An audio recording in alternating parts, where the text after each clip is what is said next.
everybody and welcome back to the Squirrel Den. It's Debbie here from Stampin Squirrels, and today I'm going to show you how to make this twisted gatefold card.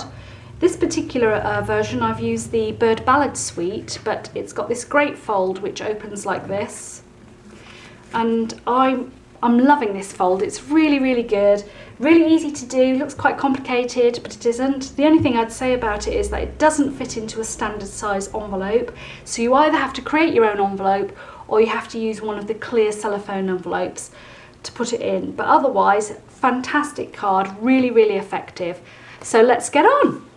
So the things that you're going to need in order to make this card is you're going to need a piece of 9 by 6 inch card, and you're going to score that at 3 inches and 6 inches so that eventually you will have a fold like so.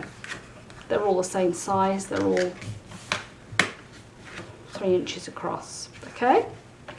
Then you need a piece of contrasting card which measures 2 3/4 by 5 5/8. Now this is the new green that Stampin' Up are bringing out on the 3rd of June. This is the Just Jade colour. Green's my favourite colour, I say this in every particular video, so obviously I'm going to be using this as an example. And we're going to be using the DSP from the brand new Forever Greenery DSP pack, which is out again on the June the 3rd. I'm loving these colours, they're absolutely delightful. So you're going to need one piece which measures 2 1/4 by 4 3/4, and then a second piece that measures 2 5/8 by 5 3/8. So that's all of the pieces you need, plus a bit of scrap obviously to do your sentiments. So let's get on, because the next thing you need is your scoreboard. And so you have a piece of 9 by 6 card, and you're going to score this card at 3 inches and again at 6 inches.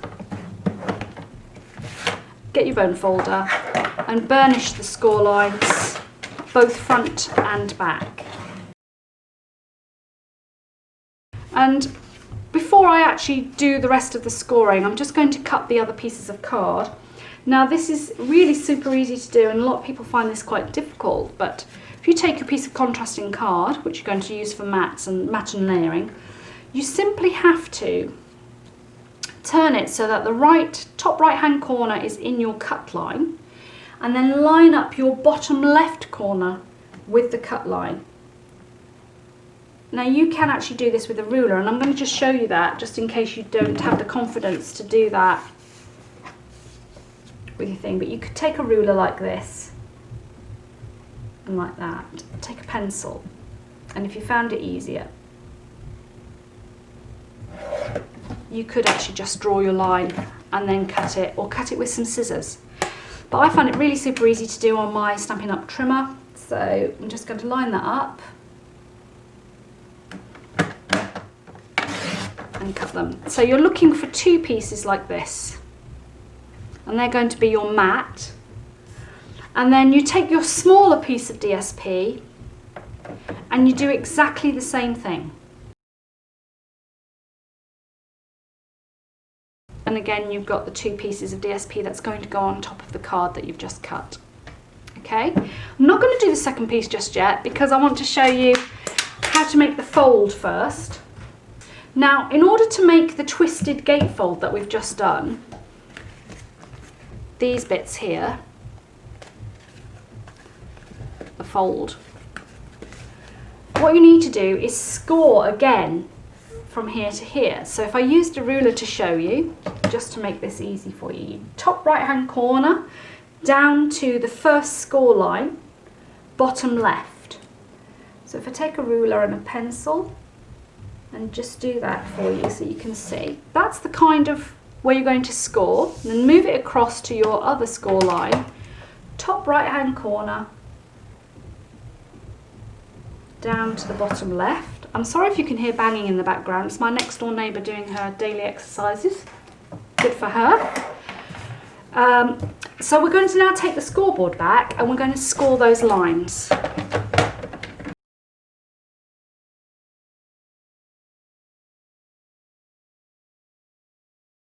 And then what you can do is fold it back, use your bone folder, get a really great score. And then when you fold it, it should fold into position. And that's your fold. Now you can turn it around the other way if you want your card to open differently, or turn it back to front, I should say, and then score it this way, and your card will open in the opposite direction. It's entirely up to you. Okay, I'm just going to rub out those pencil marks. Okay, so you've got your card base and it's all ready. All the pencil marks have gone and you've got your folds done. So the next thing that you can do is bring back your mats and layer.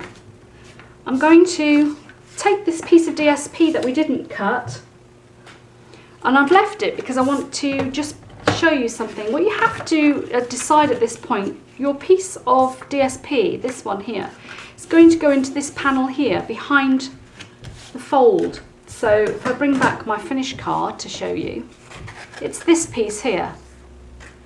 Now depending on how you decide to have your fold, that way or reversed way, or if you have a pattern which goes in a certain direction, you just need to think about where you're going to make the cut in order for it to fit into this section.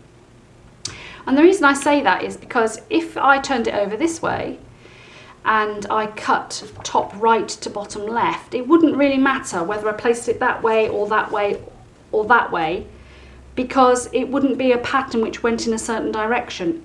If I want this pattern, for example, and I want it to fit into that space, I'm going to cut top left to bottom right in order to have that pattern that way up in that direction and to fit into that space. So let's go ahead and do that. So this time I've decided I want the pattern this way up and I want it facing in this direction. So I'm going to cut.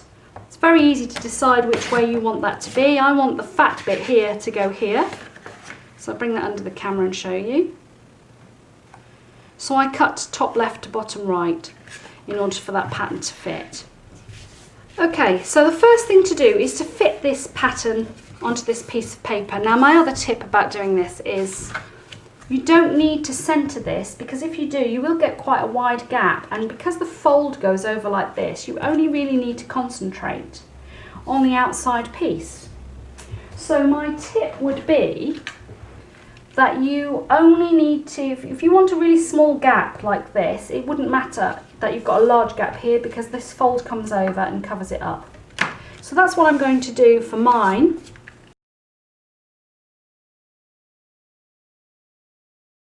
Like so. I'm going to turn this one around and I'm going to do the same for the other side. Okay. So that's your layering done on that bit. There is no mat for this bit. And then the next bits are your cut bits that you did earlier. And they're going to go on like this and like this. So I'm just going to go ahead and mat those up.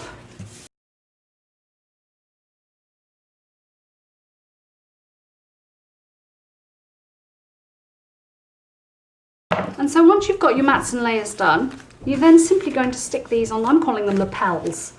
We're going to stick these onto the lapels like this. Okay, so we'll go ahead and do that.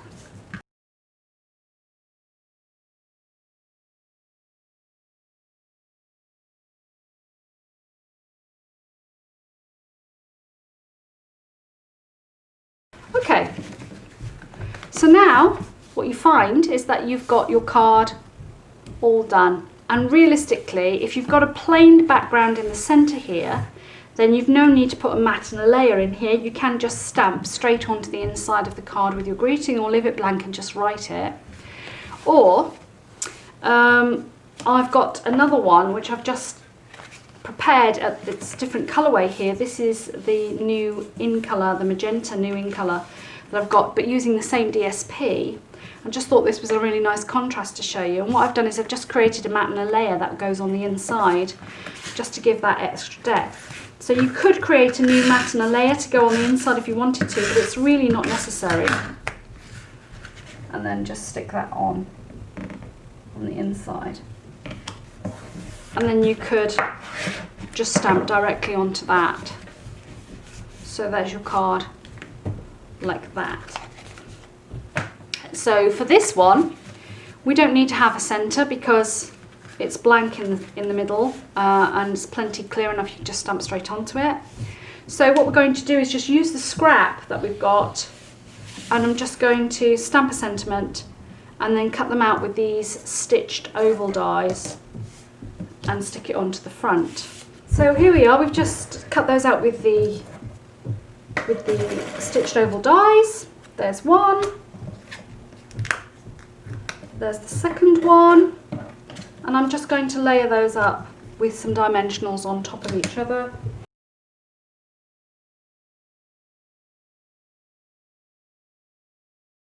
Now the second tip that I've got about this is that when you're putting these on, please remember that your glue or dimensions to however you decide to stick them down, they must be on either the left or right hand side, because if you put them in the centre, of course it will glue your card together.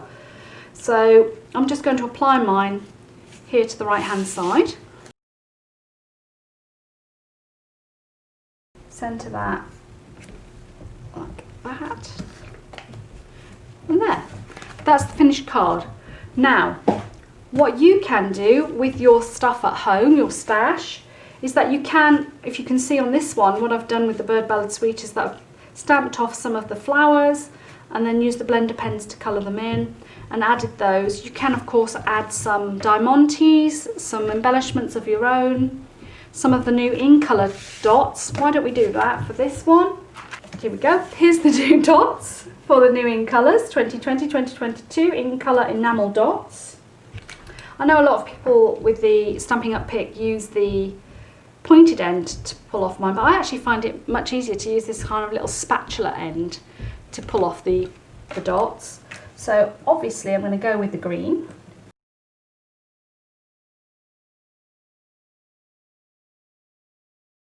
I mean, there's so many things that you can do to embellish this up. The ribbon, the coordinating ribbon, looks really, really great with this.